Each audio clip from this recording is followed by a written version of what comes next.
bahaya anak yang dititipkan ke nenek, dibesarkan oleh nenek, tidak bisa mengikat tali sepatu.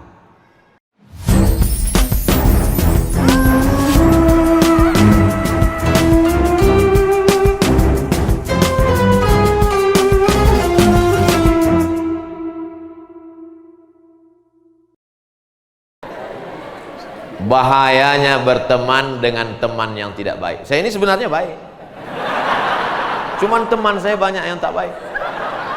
Akhirnya kami bukalah lemari itu, makan sambal pecel, tapi saya udah minta maaf. Pas acara reuni akbar pesantren, wah inilah kesempatan minta maaf sambal pecel. Kita ingat ayatnya jelas, wa may yaghlul ya'ti bima ghalla yaumal qiyamah. Siapa yang curang, siapa yang mencuri, dia akan membawa kecurangannya pada hari kiamat. Saya sudah membayangkan, nanti ada orang yang curang mobil dinas, nanti ada orang yang curang APBD, APBN, masih bangga. Tiba-tiba Abdul Somad curang bawa bumbu pecel. Apa enggak penghuni neraka senyum semua? Ini yang ceramahin kita kemarin, kata, jangan curi uang negara, jangan curang. Ternyata dia mikul bumbu pecel aja. Curang. Nah, kalau waktu di pesantren reuni akbar kesempatan, hai teman-temanku sekalian, sudihkah kalian memaafkan silap dan salahku? Apa salah ente, man? Siapa dulu yang tinggal di asrama Harapan Kamal dekat kamar mandi yang kebetulan? Siapa? Ada bumbu pecel. Ya udahlah kami maafkan. Alhamdulillah. Daripada mencari di padang mahsyar, nyarinya sulit, yang mau dimintakan maaf cuman bumbu pecel. Artinya apa? Kita diajarkan kejujuran, integritas. Tidak bisa dibeli. Yang lain bisa dibayar, tapi ada yang tak bisa dibayar. Kejujuran. Di pesantren kita dididik untuk jujur, berkata baik. Dari mana? Dari pergaulan kita. Banyak orang yang ditinggalkan orang tuanya, hartanya banyak, tapi dia tidak bisa belajar hidup.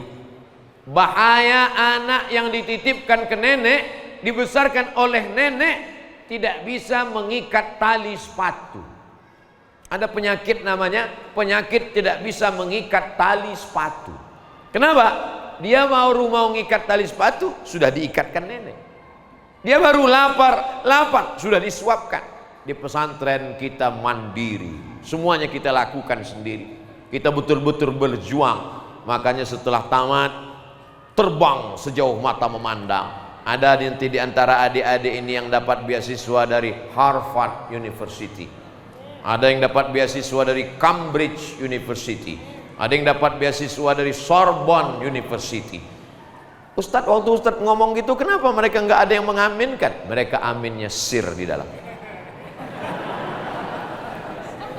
Adapun adik-adik pulang ke kampung halaman, mudah-mudahan menyelesaikan masalah.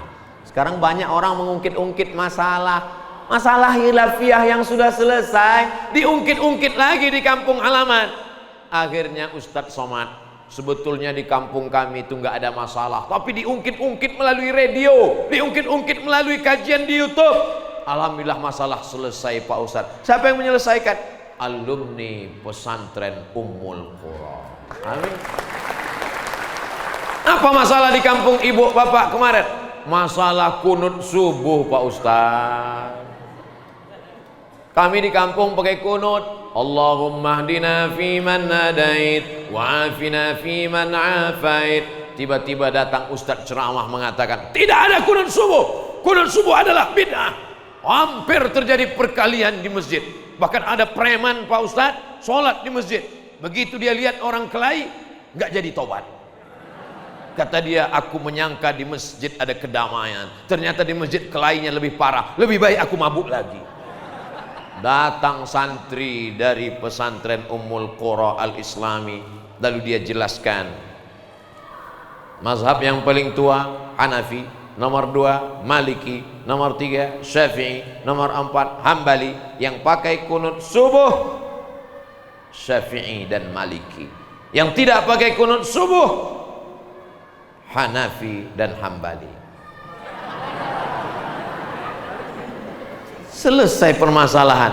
Hanya dia jelaskan dalil-dalilnya. Apa kitab yang dia bacakan?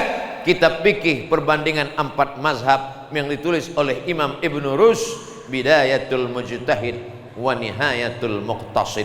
Dijelaskannya dalil-dalil menurut mazhab Syafi'i, dibacakannya matan takrib, dijelaskannya dengan Fathul Qarib, dijelaskannya I'anatul Talibin, dibacakannya Minhajul, dibacakannya lagi dalam kitab syarah hadisnya ditulis oleh Imam An-Nawawi dalam kitab syarah Sahih Muslim Al-Minhaj, syarah Sahih Muslim Ibn Al-Hajjaj.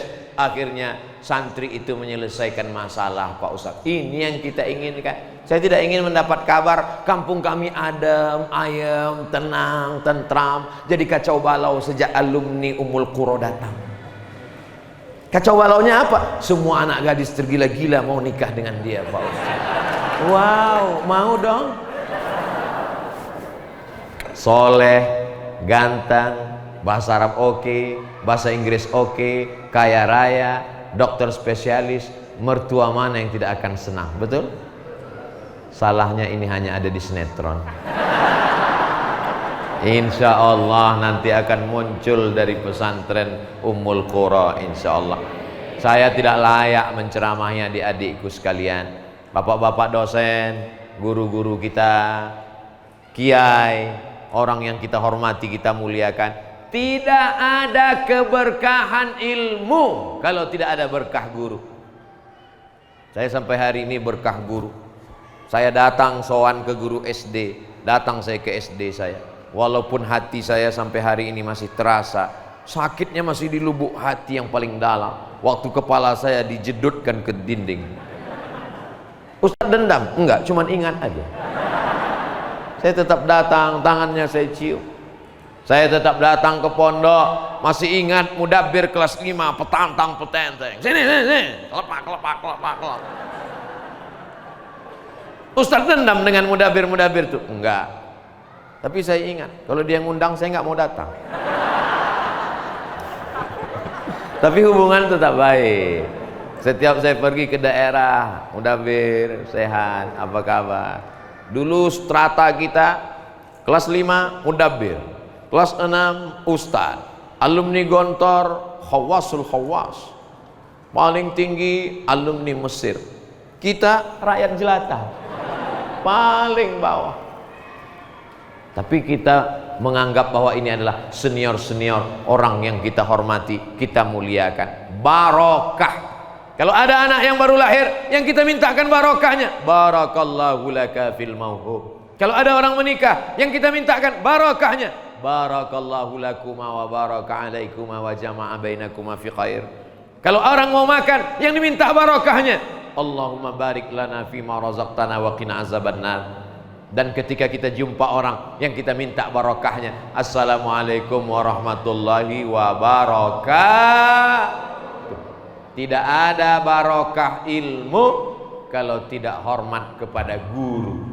Saya sampai hari ini tetap saya bacakan guru-guru saya. Ila hadratin Nabil Mustafa Muhammadin sallallahu alaihi wasallam wa alihi at-tayyibin at-tahirin wa ashabihil mayamin wan nabiyyin was siddiqin was syuhada was salihin wal malaikatil muqarrabin wal ulama'il amilin wal awliya'is salihin wa ala hadhihi niyyah wa kulli niyatin salihah. Al-Fatihah. Tetap itu saya bacakan. Kenapa? Mengambil barokah. Karena kita tak tahu entah dari guru yang mana. Macam-macam bentuk guru saya dulu mengajarkan. Ada yang keras, ada yang lembut, ada yang baik. Kita tak tahu barokah. Maka adik-adik juga nanti kalau sudah sampai masanya kalian S1, S2, S3, postdoktoral, jadi doktor, jadi pengusaha, jadi spesialis, jadi pengacara, jadi apapun kalian, pulang lagi ke Ummul Qura. Tidak sebagai orang besar, tapi sebagai orang yang mengharapkan barokah. Bisa? Ingat? Kita janjinya di masjid, jangan ada dusta di antara kita. Jadi saya mulai jam 8:30, sekarang sudah jam 9:30. Kode etiknya 600 ml. Ternyata kalau ngobrol dengan orang-orang yang berilmu, connect, itu nggak terasa 60 menit. Tapi kalau saya ceramah di hotel, ya Allah lamanya. Kapan itu? Pas acara nyambut buka puasa. Hotel. Lama betul terasa. Begitu selesai, alhamdulillah, Allahu Akbar, Allahu Akbar. Demikianlah tausiah ini saya sampaikan. Mudah-mudahan puasa kita diterima Allah SWT. Mari kita baca Allahumma laka sumtu abika. Datang panitia, mohon Pak Ustaz, itu baru handphone. Lama betul terasa. Tapi di pesantren Ummul Qura, saya ngomong, nggak tentu arah ceritanya, entah kemana-mana. Begitu cepat waktu berlalu. Yang lama itu adalah hubungan kita. Insyaallah bisa dipakai untuk update ketiga. Jamaah yang dimuliakan Allah Subhanahu wa taala. Nanti adik-adik kalau jadi penceramah merasakan apa yang saya rasakan. Kadang ada di suatu tempat kita udah siap dengan materi yang mau kita sampaikan, tapi begitu sampai di situ hilang. Tapi ada pula di suatu tempat kita merasa bisa apa enggak ya, tapi begitu sampai di situ, ini kuasa Allah.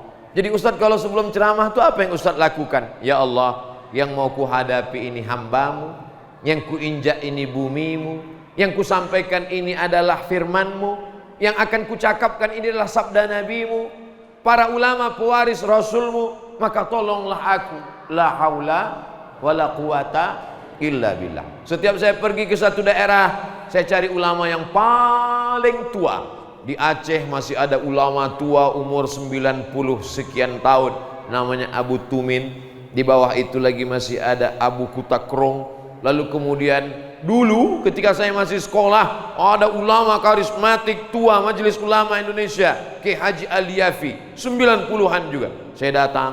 Lalu kemudian di Pontianak, Kalimantan Barat, ada di situ Hubabah, Habib perempuan, sudah tua, 103 tahun, tapi tetap baca Quran sampai khatam berkali-kali satu bulan. Saya datang di tempat orang-orang sudah meninggal, makamnya saya cari. Tapi saya bukan penyembah kuburan, bukan mau cari tuyul. Saya sekedar ziarah, ingin mengkaji bagaimana kehidupan orang-orang soleh.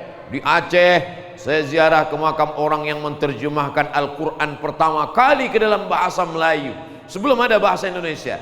Dia adalah Syekh Abdul Rauf As-Singkili. Ketika datang banjir tsunami di tengah laut, hancur gedung-gedung, tapi makamnya tidak.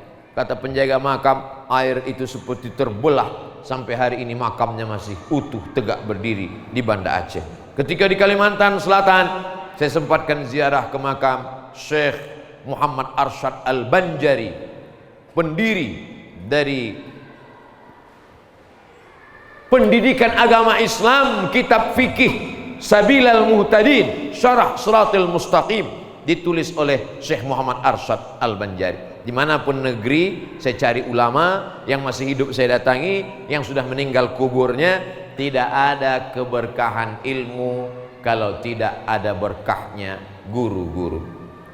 Biasanya saya tausiah pakai poin 1, 2, 3, 4, 5, saya simpulkan. Tapi di pesantren modern Ummul Qura saya tak simpulkan, karena kelihatan dari tatapan matanya mereka bisa menyimpulkan sendiri. Itulah yang dapat saya sampaikan pada kesempatan yang baik dan mulia. Yang baik-baik datang dari Allah, yang tak baik dari hamba Allah yang fakir. Ala hazihin niyah wa ala kulli niyatin salihah. Mohon Abdul Somad didoakan supaya istiqomah dan mati husnul khatimah. Itulah yang dapat, mudah-mudahan bermanfaat buat kita semua. Aqulu qauli hadza astaghfirullah li wa lakum. Wassalamu alaikum warahmatullahi wabarakatuh.